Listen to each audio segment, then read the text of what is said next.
Oh, ada kista. Tapi keraba kistanya? Keraba, karena udah 9 cm dok. Jadi kayak gini 9 bisa dipegang begini dari luar. Ternyata setelah 6 kali kemo, si kankernya nih ngeyel malah pindah ke sebelah kanan. Akhirnya ya mau nggak mau biar nggak ada makin penyebaran, hidung telur sama rahimnya semuanya diangkat sama dok.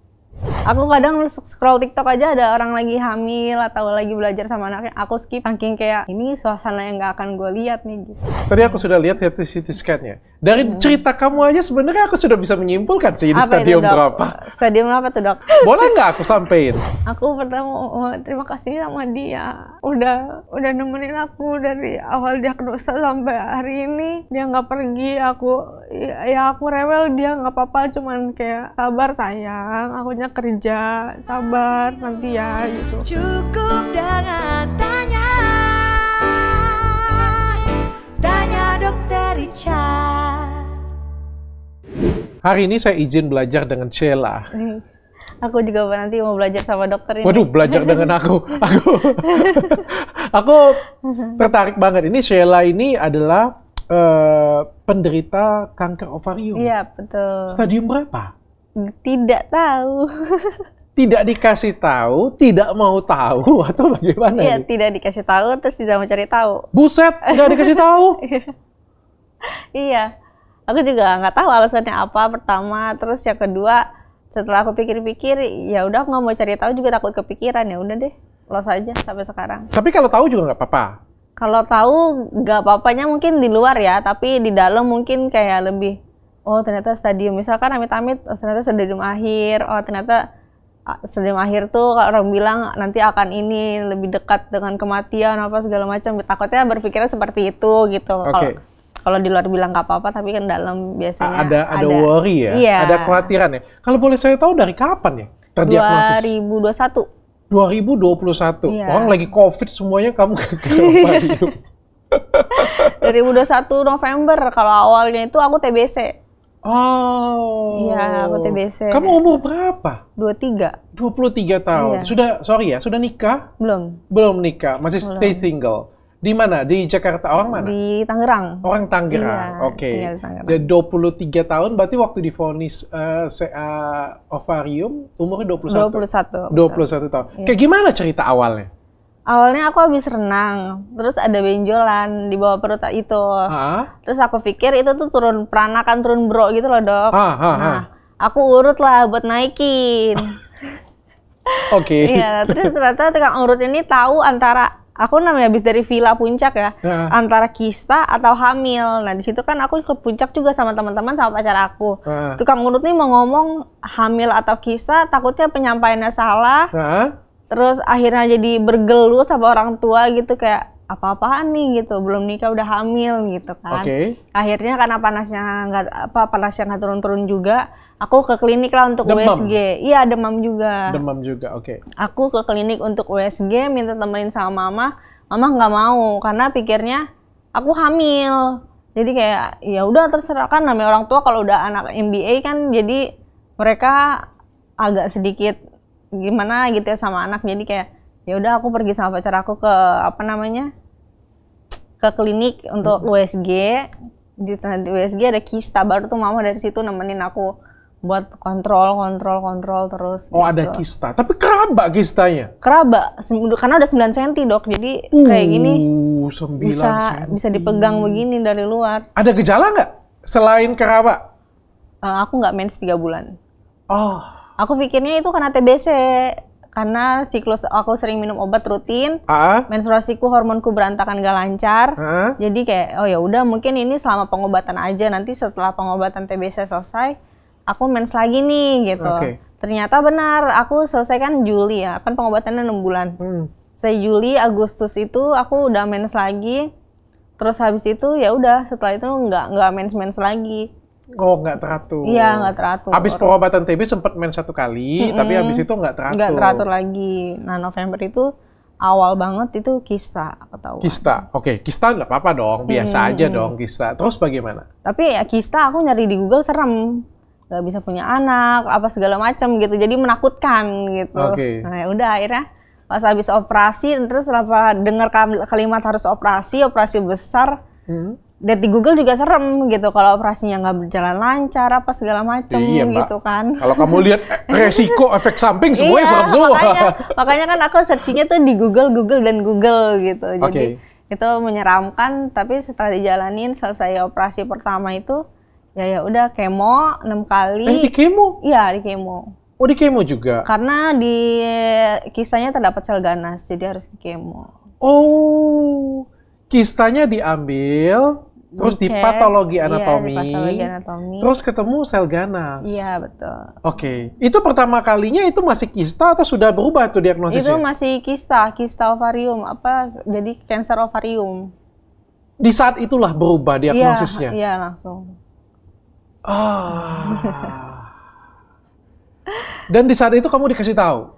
Dikasih tahu, karena semua aku dari awal emang ya aku berobat, aku langsung yang turun tangan, nggak melalui misalkan mamanya cuma dampingin atau pacar aku cuma dampingin, keluarga cuma dampingin, tapi kalau untuk kayak lihat dok hasilnya gitu atau segala macam itu aku yang ini, karena sebagai aku ngerti gitu ada bahasa misalkan cancer yolk sac ovarium, aku cari yolk sac itu apa gitu, jadi ternyata ini aku yang belajar lah sendiri gitu. Itu gimana setelah pas kamu tahu pertama kali kamu menderita kanker ovarium? Menderita kanker ovarium sedih ada pasti ya. Patah semangatnya langsung hilang karena ya itu balik lagi di Google kanker mematikan. Itu jadi aku pikir wah aku kanker, ntar lagi mati nih. Gitu. Lalu di kemoterapi? Lalu di kemoterapi 6 kali. Di kemoterapi 6 kali. Kayak gimana sih? Aku juga penasaran. Aku cuma sekolah, kuliah, tahu kemoterapi. Katanya sakit ya? Kalau sakit sih di kemo tuh enggak dok, cuman efeknya. Kalau di kemonya tuh cuma diinfus biasa aja, terus habis itu ya udah aku ngerasanya karena one day care, jadi aku diinfus, dimasukin obat kemo, ya mungkin efek yang ngantuk atau apa karena dari pagi kan, jadi pagi masih ngantuk. Jadi tidur aja terus nanti bangun-bangun sore, Mbak udah selesai ya kemonya gitu.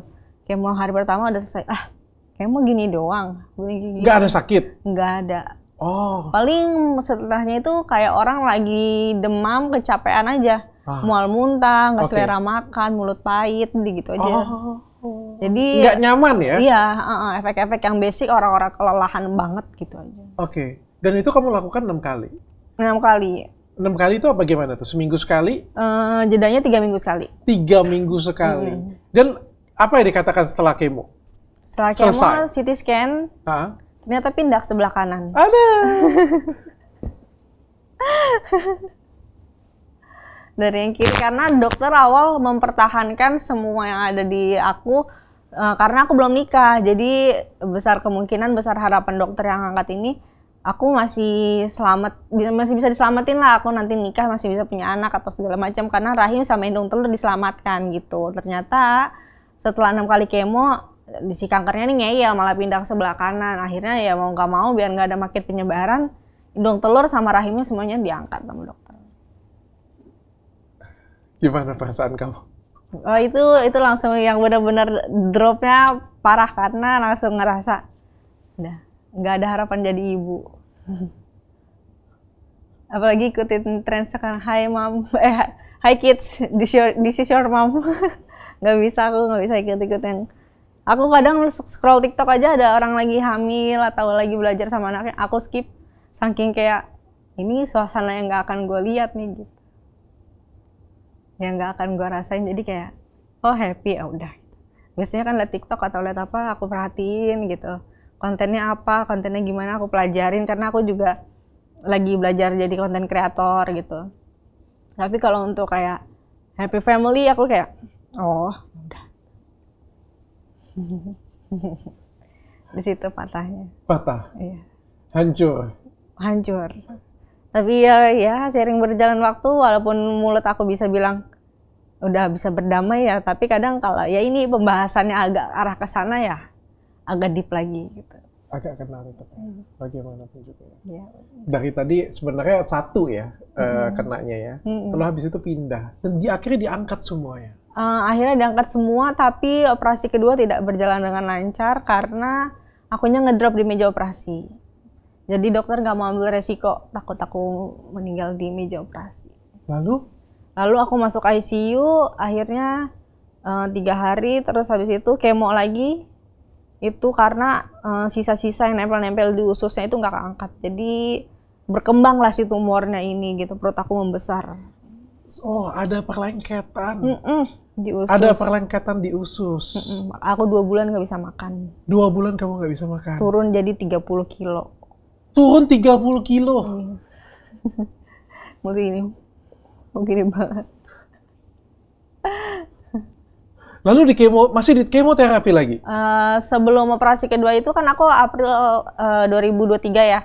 Januarinya itu aku ada benjolan di leher. Aku habis tahun baruan, aku pikir itu sekelen yang orang kecapean itu loh dok. Yang nanti setelah selesai ya udah nggak capek dia hilang lagi. Nah aku perhatiin 2 minggu ini dia nggak hilang, membesar, tapi nggak berpindah-pindah juga, nggak geser-geser. Biasanya kan kayak kelenjar itu kan mungkin kayak kelereng pindah ya. Tapi ini enggak, terus ya udah aku bilang sama dokter. Ya udah kita kemo dulu 3 kali. Jadi operasi pertama kemo 6 kali, kemo lagi 3 kali, baru operasi kedua, terus kemo lagi 5 kali. Kemo lagi. Dan berarti kena kelenjar getah beningnya kena? Kena hilang akhirnya. Kena dan hilang. Iya hilang. Yang hilang. Kemo ketiga itu. Yang kemo 3 kali. Oke. Dan yang terakhir CT scan-nya menyebar, ada menyebar di mana lagi? Ada penyebaran di paru sih kalau aku baca dari kesimpulannya ya. Ada penyebaran dari paru ke sama liver. Sama liver. Iya, cuman ya aku nggak ngerti ya dokter mau ambil tindakan lanjutnya apa, tapi dokter bilang... Kamu nggak dijelasin oleh dokternya?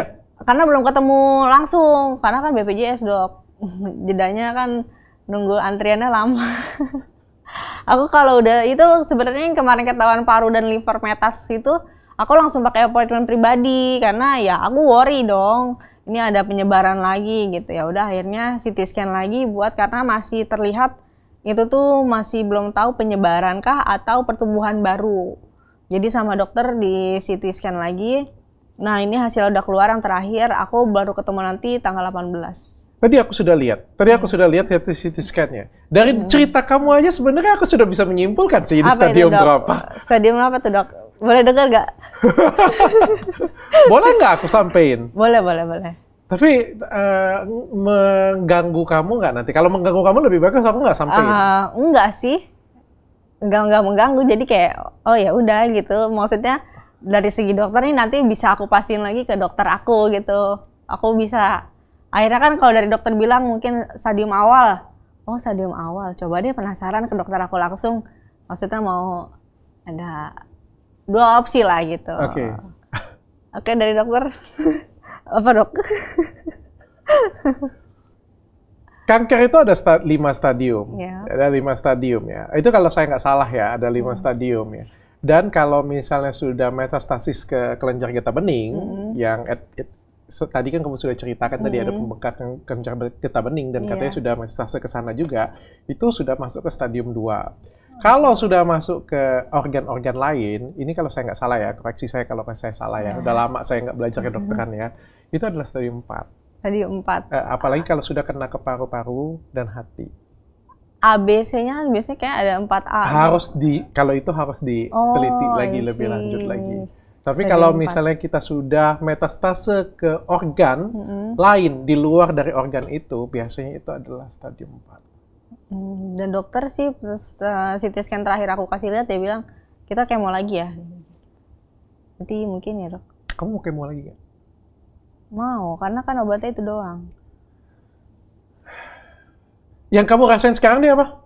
Aku kalau sekarang lagi nggak ngerasain apa-apa, makanya aku kaget dok ada metas paru sama liver karena nggak ada rasa mungkin paru-parunya kenapa atau apa gitu. Paling aku lebih gampang capek aja dan aku berpikirnya itu efek kemo, bukan efek dari paru-paru aku yang kenapa-napa gitu. Soalnya dokter juga nanya, yang dirasain ada enggak gitu. Nggak ada dok, cuman pinggang aja pegel, aku bilang kayak gitu. Sekarang nggak ada keluhan, nggak ada apa-apa? Nggak ada. Aku pengen tanya dengan kamu ya, pandangan kamu. Kan kamu sudah ngalamin 2 tahun kanker ovarium. Dari awalnya cuma demam, ada benjolan, sampai akhirnya seperti sekarang. Kamu pernah nyesel nggak kamu dioperasi? Enggak. Karena waktu awal lagi, ya kalau waktu awal aku nggak ada penyesalan karena aku pikir ya penyakitku udah diangkat gitu. Soalnya kan perut aku membesar dok, jadi itu tuh jadi aku tuh susah banget nafas gitu karena udah saking ngegencet organ lain mungkin ya. Jadi pas kisahnya diangkat itu aku ngerasa lega, penyakitku diangkat, aku udah bisa makan lagi, udah bisa aktivitas segala macem gitu. Itu yang nggak bikin aku nyesalnya gitu. Oke, memang ada kebutuhan ya untuk diangkat ya. Iya. Kamu sudah konsul berapa dokter? Atau ini BPJS ya? BPJS. Aku dipegang sama 2 dokter sih. Dari Opjin ke Dokter Kom.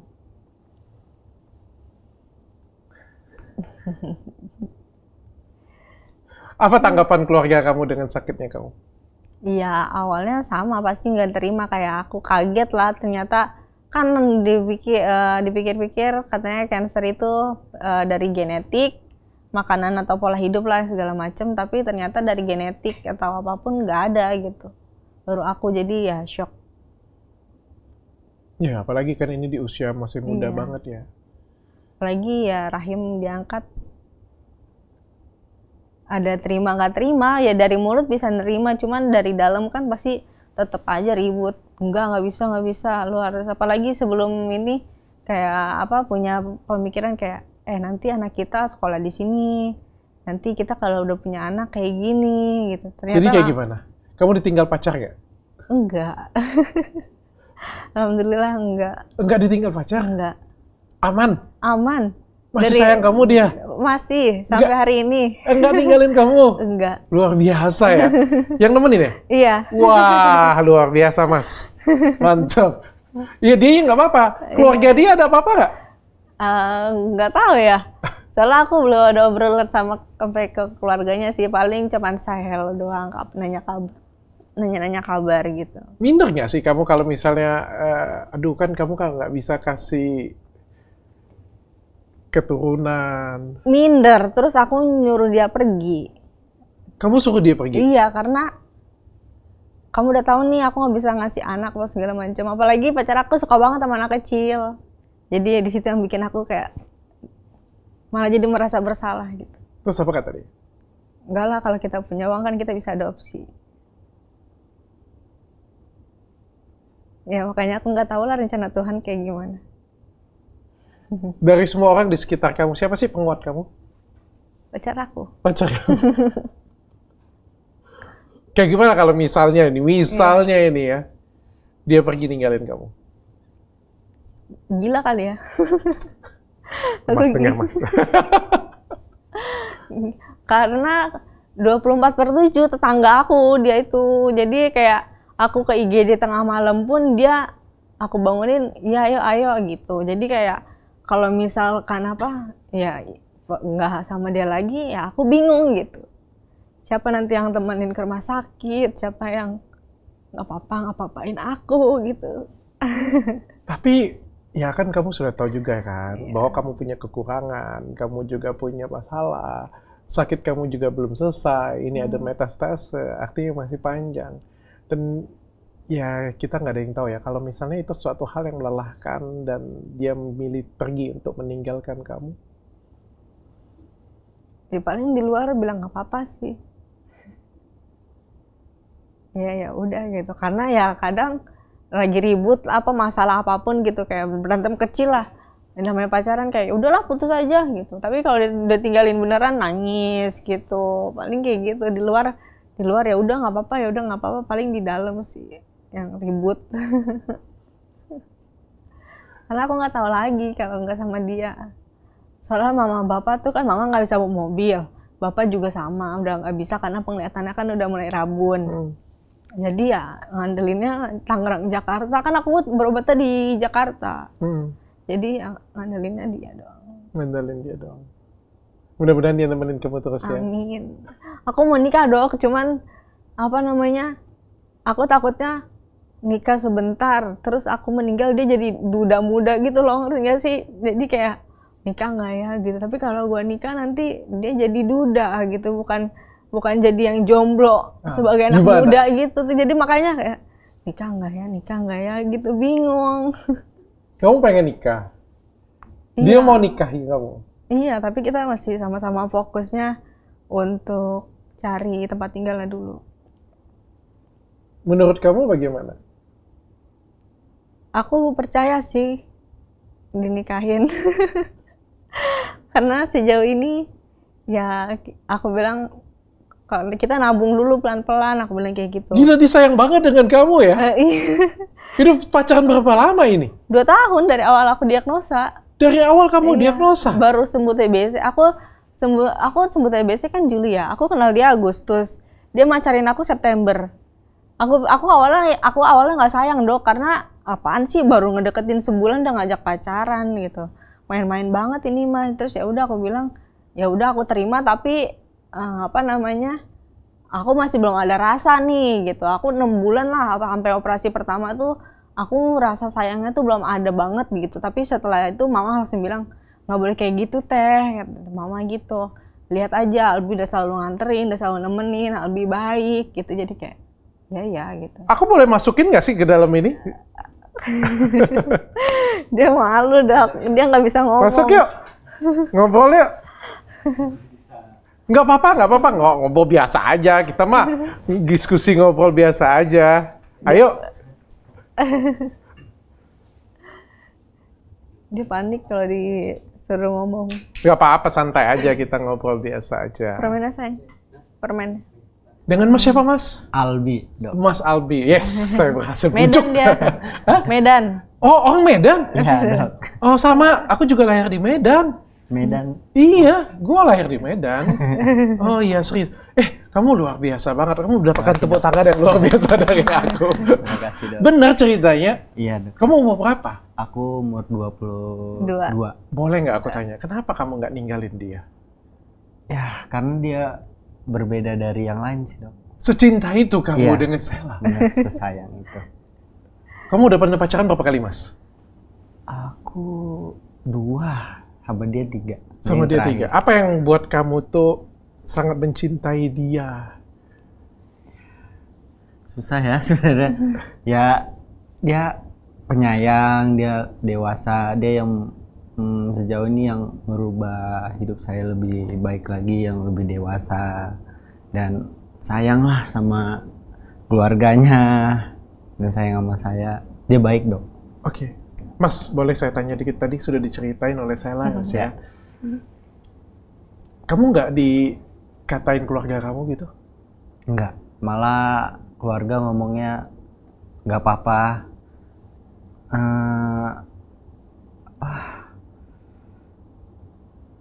Apa ya? Ya temenin sampai sembuh. Ya itu pahala buat kamu. Keluarga juga. Keluarga juga dukung sih, Dok. Keluarga juga Iya. dukung. Mama juga dukung. Berarti niatnya dari kamu ya? Ya. Justru dari Selanya agak berat ya? Gila, Iya. kalau gue kawin dengan dia, kalau gue mati nanti dia jadi duda ya? Iya, makanya itu. Kamu nggak apa-apa jadi duda muda gitu. Baru nikah berapa hari atau apa, udah itu kan amit-amit ya Dok, umur nggak ada yang tahu. Cuman ya takut aja gitu. Jadi kadang kayak, ayo cepetan nikah, kayaknya umur gue masih panjang gitu. Tapi takutnya udah nikah, ntar ninggalin akunya gitu. Enggak, Dok. Itulah keabadian cinta ya, luar biasa ya.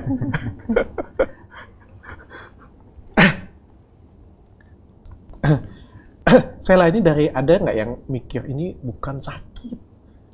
Siapa tahu ini digunakan benda. Sebelumnya emang ada. Aku kan non medis sama medis. Oh, Dia juga nemenin aku non medisnya. oh dia juga. Kayaknya kebagian apes. Oh, kok. Don medisnya apa nih? Kedukun. Ya, karena ada orang yang bukan nggak suka sih, lebih kayak orang itu pengen aku kerja terus sama dia, tapi dengan cara yang salah. Katanya. Iya. Katanya. Tapi aku juga ngerasain karena aku dimimpiin terus berkali-kali dengan dia, jadi kayak bikin alur cerita gitu. Kayak gimana tuh? Gimana tuh? Pada intinya pertama orang ini maksa aku, kayak misalkan dokter pribadi maksa aku untuk kerja sama dokter. Terus kedua karena dia udah capek maksa aku, dia nyuruh asisten dokter untuk maksa aku untuk tetap di situ. Ini real ya? Iya real. Ini real ya? Terus habis itu ketiga akhirnya mereka sama-sama capek dan akhirnya ngasih aku kayak penderitaan kayak teman-teman juga kena gitu di mimpi itu ya Dok, kayak teman-teman aku ada yang lagi jalan tiba-tiba kecebur sama jurang lobang-lobang kayak gitu. Terus habis itu aku ada mimpi aku nganterin teman aku ke bandara untuk balik ke Surabaya. Tapi sebelum itu aku minta uang untuk ongkos nih Dok. Nah, minta uang untuk ongkos. Di situ sama dia ditaruhin foto nenek-nenek, terus dikelilingnya bunga. Terus habis itu sama dia dibungkusin. Aku jalan ke bandara tapi nyampenya di pelabuhan. Terus aku nanya kan sama tetanggaku bisa ya Bude. Aku tanya sama Bude, ini kok salah mimpinya kayak gini ya? Oh itu kamu disuruh ke pantai aja kayaknya buat buang sial, karena pada akhirnya kan kamu disuruh ke air gitu kan. Nah udah akhirnya aku ke pantai mandi kembang di situ di tengah-tengah pantai, bukan nggak di tengah juga sih, di pinggir pantai agak ke sana lagi. Terus habis itu aku dimandiin pakai kembang di sana ya udah, tapi ternyata itu cuman ngilangin doang, nggak ngebuang sama sekali. Jadi masih kakunya masih nyerang gitu. Aku kelihatan kayak nenek-nenek Dok. Aku ngerasa nggak apa-apa, tapi orang kayak ngeliat aku, ih salah kayak nenek-nenek amat sih mukanya, jalannya segala macam. Kamu percaya? Aku percaya karena aku dimimpiin. Terus aku ke Pak Haji, ya udah setelah itu dibuang. Sampai hari ini alhamdulillah nggak ada mimpi itu, nggak ada kejadian yang aneh. Oh, jadi yang kamu percaya adalah kamu dapat kiriman, terus ya kirimannya sudah hilang, tapi penyakitnya masih tetap harus dilalui, seperti itu ya? Karena aku berpikirnya, karena aku nggak bisa bawa nih si makhluk halusnya, dia tuh ngalir di darah aku yang bikin jadi penyakit nih. Terus Pak Haji ini bilang bersarangnya di perut aku gitu. Akhirnya ya udah mungkin kalau misalkan disangkutin sama non medis ya bisa jadi iya, tapi kalau non medisnya ya bisa emang ya karena aku nggak mens itu nggak lancar aja. Menurut kamu selain karena guna-guna, menurut kamu kenapa sih kejadian seperti ini? Mungkin hormon ya kali. Hormon. Karena menstruasi nggak lancar, jadi ya tadi sebenarnya aku tuh ada gejalanya juga sebenarnya kayak orang-orang yang PMS sakit gitu. Kadang kan teman-teman, aduh hari pertama nih sakit banget gitu. Aku pikir ya itu juga sama kayak aku gitu. Jadi ya udah itu sesuatu hal yang wajar untuk di perempuan gitu. Tapi ternyata itu nggak wajar di aku setelah aku apa-apa. Kalau yang aku rasa, biasanya kan kita kalau nggak sakit mah nggak apa ya Dok, nggak aware ya, nggak kontrol medical check up atau apa gitu. Tapi setelah sakit ini kan aku sering ketemu dokter, aku komunikasi sama dokter, jadi kayak lebih, Dok ini kok aku agak sesek kenapa ya gitu, kayak Dok kok ini ada benjolan kecil kenapa ya, jadi lebih aware gitu. Ternyata ya kemarin hormon nggak bagus, terus akunya juga nggak aware sama kista apa segala macam, karena ya siapa sangka sih kanker ada di diri kita gitu Dok. Aku nggak nyangka di situ. Mas, ini kan Sheila-nya ya kan rahimnya sudah diangkat ya. Kalau saya bilang kemungkinannya kecil banget, nggak mungkin lagi. Nggak ada kemungkinan malah Mas. Jadi masalah nggak sih Mas? Awalnya sih keberatan ya Dok. Cuman semakin kesini ngelihat dia semangat berjuang, ya nggak apa-apa, nggak keberatan. Dari keluarga pernah nggak? Tapi pernah lah pasti ada pertimbangannya. Keluarga sih nggak mau soal itu, nggak mau ikut campur sih Dok. Cuman nggak pernah ngomong gitu? Nggak pernah. Lu siapa nama kamu Pak? Albi. Nah. Bi, lu nggak bisa cari cewek lain? Sorry ya, ini kan cuma peragaan ya. Aku juga gitu Dok, berpikirnya. Lu nggak bisa cari cewek lain apa? Itu nggak bisa punya anak. Nanti kita nggak ada yang nerusin lagi. Paling saudara doang Dok. Ada kan mesti kan? Ada, tapi kalau untuk orang tua nggak, dia ngedukung. Gila, orang tua lo open minded banget. Keren banget. Nah, dia ini kalau lagi ini kasih obat ini, suruh minum ini. Bokap nyokap lo bilang kayak gitu? Iya, orang tua ibu. Open minded banget mereka ya? Maaf, pinggang Sheila sakit, ini minum apa? Udah suruh minum air putih aja yang banyak gitu. Masalah demam, udah beliin aja tolak angin atau apa gitu. Malah mereka setuju kalau mereka sudah tahu kamu mau nikahin. Tahu Dok. Terus? Ya support, dukung. Mereka support dukung. Ini gue pura-pura terkejut aja ya. Gue seneng sih sebenarnya, tapi sebagai host kan harus pura-pura terkejut. Nanti katanya gue komporin lagi kan, kagak sih. Gue memang seneng sih, cuma kan pengen tahu aja gitu. Tapi keluarga kamu luar biasa, terbuka banget. Bener kata dia tadi ya, dibalik orang yang bertahan. Ada orang yang luar biasa yang mensupport kamu. Ya seperti kalau pohon yang mau tumbang, mau jatuh gitu ya. Kita cuma ngeliat pohonnya mampu bertahan. Gila ini pohon kuat banget nih. Udah disambar petir, hujan badai. Nggak jatuh-jatuh nih, cuma kayak gini aja nih. Padahal di balik itu semua ada penyangga pohon yang luar biasa ya. Iya. Ada bambu yang nahan. Oke. Pernah nggak sih kamu berpikir kamu mau nyerah? Sering. Sebelum aku didampingin psikiater. Ini juga didampingin psikiater? Iya. Oh, kalau enggak bahaya, Dok. Aku bisa, dianya yang lebih stres dari aku yang ada. Kenapa? Ya aku pengen nangis ke rumah dulu gitu. Aku mau nyerah aja, aku males, aku nggak mau berjuang lagi, pikiran jelek. Pernah mau bunuh diri? Itu pas TBC sih. Pas TBC. Terus kayak gimana Mas cara tenangin dia Mas?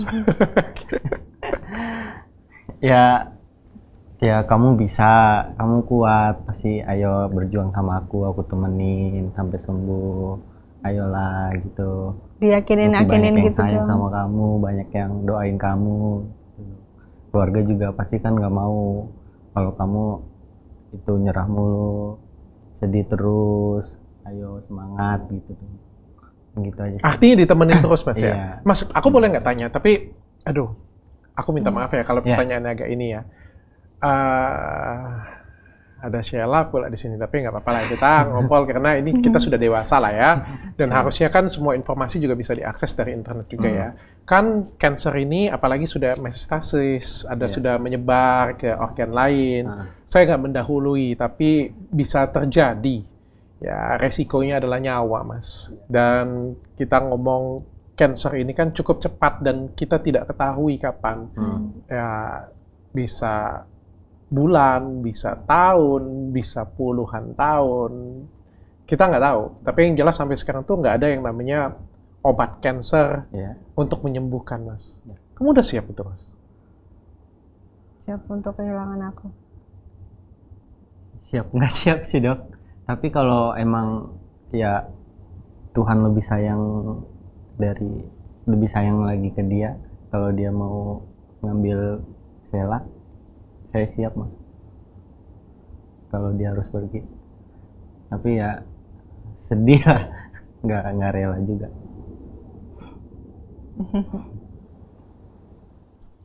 Mudah-mudahan sembuh. Kamu luar biasa ya, laki-laki yang luar biasa dengan segala resikonya ya, luar biasa banget ya. Dia butuhnya apa sih? Ditemenin aja jadi cuma? Iya, ditemenin. Gue tiap hari harus ditemenin Dok. Saya kerja juga kadang suka rewel, kapan pulang gitu. Aku sendiri nih sedih, itu pengen nangis. Kadang suka pengen nangis Dok. Kalau lagi sendiri, nggak tahu kenapa. Ya, butuh pendampingan lah. Kan masalah yang dihadapin juga besar banget. Ya. Sheila, akhirnya kamu kontenin. Kenapa kamu kontenin? Karena orang mandang cancer sebelah mata. Pertama botak itu udah, kalau di cewek itu udah jelek banget. Terus habis itu cancer itu mematikan secepat itu gitu. Ya jelek aja lah cancer di mata orang yang nggak kenal cancer gitu. Jadi aku mau tunjukin enggak kok, kayak kemo tuh nggak sakit, kemo nggak serem, cancer nggak apa-apa, masih bisa diobatin segala macam, ada obatnya gitu. Terus botak buat cewek juga nggak apa-apa gitu, bisa ya. Aku keluar botak, orang lihat aku bukan kayak sakit Dok, kalau aku make up ya, tapi kayak gaya. Kak model ya gitu. Biasanya dibilang nyangkanya model gitu, padahal cancer. Kurus ya soalnya ya. Kurus, tinggi semampai, rambut gitu, anting pula. Wah, modal nih kan. Tapi aku kalau di stasiun nggak pernah dikasih duduk Dok, kalau lagi naik kereta, karena sekarang kan lagi zamannya tuh yang cowok berubah penampilan jadi cewek, jadi kayak ini mah cowok tomboy. Iya, cewek tomboy mah biarin aja udah gitu. Padahal kayak ya lo pegang udah sakit banget ini gitu. Apa kita tulis di sini ya? Saya kanker Marium. Makanya kadang butuh divalidasi untuk dikasihanin, tapi nggak pengen juga dipandang sakit gitu. Tapi ya pada dasarnya emang sakit gitu. Jadi ya udahlah, kadang emang kalau naik kendaraan umum suka ya udah terima resikonya, rame aja udah. Oke. Kayak gimana tanggapannya setelah dikontenin cukup viral, bahkan datang ke acara TV, ke podcast saya juga. Ini anugerah ya dok, berkah ya. Jadi dibalik sesuatu yang ini ya Tuhan punya rencana yang lebih baik gitu. Apa sih menurut kamu rencana yang dititipin dari Tuhan untuk kamu? Di rencana yang aku percaya di masa depan aku nikah, rezekiku lancar, aku punya uang banyak, aku bisa adopsi anak. Karena kan aku nggak punya anak. Jadi kayak gak apa-apa ini saya nggak kasih kamu anak karena nanti di masa yang akan datang kamu bisa adopsi anak orang gitu. Kamu bisa adopsi anak yang kurang beruntung. Itu yang aku percaya. Tetap pengen punya anak dari adopsi. Iya. Masnya nggak apa-apa? Nggak apa-apa dok. Tapi kalau kondisi aku stabil ya dok, gitu. Kita percaya kebutuhan kita udah terpenuhi atau segala macam, kita bisa untuk orang lain lagi gitu. Atau misalkan kita bisa buat adopsi, ya aku mau gitu. Tapi kalau untuk kayak hidup untuk baru cukup untuk kita doang rezekinya, aku nggak berani. Sela, kita berandai-andai ya, kalau misalnya dari penyakit kamu ini kamu sembuh. Apa yang pengen kamu lakukan? Aku mau tunjukin ke dunia aja. Kalau penyakit kanker ya bisa sembuh. Bisa bertahan sejauh ini, bisa berkarya, bisa tampil di tempat-tempat yang orang biasa ya belum tentu bisa gitu. Aku bisa pergi kemana-mana, diundang orang hebat, apalagi ketemu orang hebat tuh, orang biasa tuh belum tentu bisa. Kayak aku sekarang diundang Dr. Richard, belum tentu orang lain ketemu sama dokter. Mungkin ketemu di jalan doang, cuman kayak dok mau foto gitu. Tapi aku masuk podcastnya dokter. Tapi aku senang loh bisa sharing dengan kamu juga loh. Aku senang loh. Menurutku semua orang itu punya, aku nggak tahu ya, aku nggak tahu kalau misalnya suatu hari nanti aku seperti kamu, aku akan sekuat kamu atau enggak, aku nggak tahu. Sumpah beneran aku nggak tahu. Karena kita belum menjalankan dok, jadi kita pasti bakal, kadang aku ada banyak orang yang bilang, Kak, kalau jadi kamu belum tentu sekuat kamu. Ya aku juga sama, kalau jadi kamu belum tentu aku sekuat kamu gitu, karena kita sama-sama belum ada di posisi itu gitu. Ya aku juga, siapa yang nyangka aku bisa ada hari ini. Aku awalnya nyerah, pengen ya udah selesai aja gitu, tapi ternyata kan aku masih bisa ada hari ini. Aku bisa karena aku ngejalanin, karena aku ngerasain, jadi ya tahu rasanya gitu. Oke. Sela, terakhir, kalau misalnya Tuhan berkata inilah akhirnya kamu, di detik akhir kamu, apa sih yang pengen kamu sampaikan? Kepada siapa, ucapannya apa? Boleh. Dokter bikin nangis aja. Aku pertama terima kasih sama dia. Udah nemenin aku dari awal diagnosa sampai hari ini. Dia nggak pergi, aku rewel, dia nggak apa-apa, cuman kayak sabar sayang, akunya kerja, sabar nanti ya gitu. Capek-capeknya dia kalau aku mau kemana dia selalu nemenin, selalu ngeiyain gitu, karena dia juga berpikir kesempatan gak datang 2 kali, takutnya itu permintaan aku yang terakhir, entah apa gitu. Jadi dia selalu berpikir seperti itu, jadi dia selalu mengusahakan itu untuk aku. Jadi aku mau makasih banget sama Albi, karena aku nggak bisa balas budi dok, karena balas budi itu susah ya menurutku. Jadi ya semoga yang balas Allah sih. Aku berharapnya Allah balas semua kebaikan kamu.